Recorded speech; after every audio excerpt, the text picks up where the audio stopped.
অপকাৰ নহয়।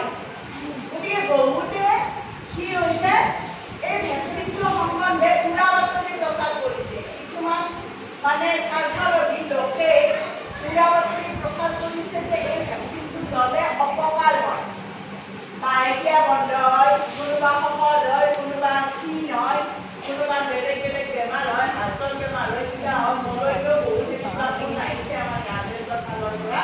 কিন্তু আচলতে স্বাস্থ্য বিভাগে আমাক কোৱামতে সেনেকুৱা একো নহয়। কিন্তু এই ভেকচিনটো যদি বহু বছৰৰ পৰা এই ভেকচিনটো আজি ৩-৪ বছৰৰ পৰা চলি আছে, কিন্তু প্ৰাইভেট হস্পিটেলত 3টা ড'জ দিয়া হয় এই ভেকচিনটো। প্ৰথম ড'জটোত লাগে 20,000 টকা, 20,000 এই 3বাৰ ল'লে 60,000 টকা লাগে। কিন্তু চৰকাৰে আমাৰ জনসাধাৰণৰ কাৰণে, ছোৱালীবিলাকৰ সুৰক্ষাৰ কাৰণে এই বেজীটো এটা ড'জত উলিয়াইছে বিনামূলীয়াকৈ। সম্পূৰ্ণ পইচা পাতি নোহোৱাকৈ এই ভেকচিনটো দিব। কিন্তু স্বাস্থ্য বিভাগে এই ছোৱালীখিনিক নিজাববীয়াকৈ লগ কৰাটো সম্ভৱ নহয়। সেইকাৰণে স্বাস্থ্য বিভাগে শিক্ষা বিভাগৰ লগত জড়িত হৈ স্কুলবিলাকত 14 বছৰৰ পৰা 15 বছৰ 3 মাহ বয়সৰ এই ছোৱালীখিনিক এই ভেকচিনটো লোৱাৰ কাৰণে জাগ্ৰত কৰিবলৈ আমাক শিক্ষকবিলাকক দায়িত্ব দিছে। অভিভাৱক আৰু শিক্ষকৰ সন্মিলিত প্ৰচেষ্টাত এগৰাকী 14 বছৰৰ পৰা 15 বছৰ 3 মাহৰ ছোৱালীৰ ভৱিষ্যত জীৱন সুৰক্ষাৰ কাৰণে এই দায়িত্বটো আমাক দিছে।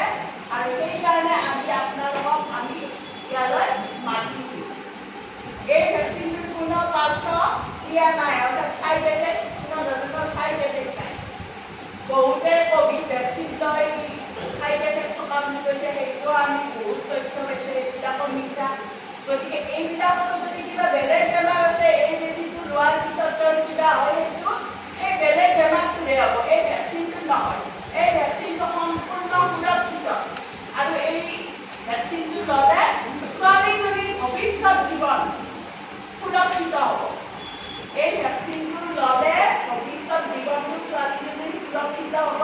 আৰু সেইকাৰণে আমি আজি মাতৃসকলক এইকাৰণে মাতিছোঁ, কাৰণ এজনী ছোৱালীৰ মাতৃতকৈ আৰু উৎকৃষ্ট বন্ধু নাথাকেই।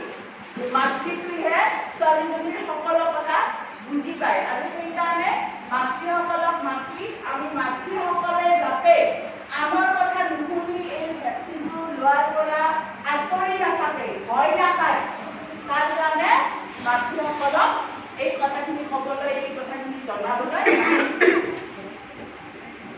মাতিছোঁ।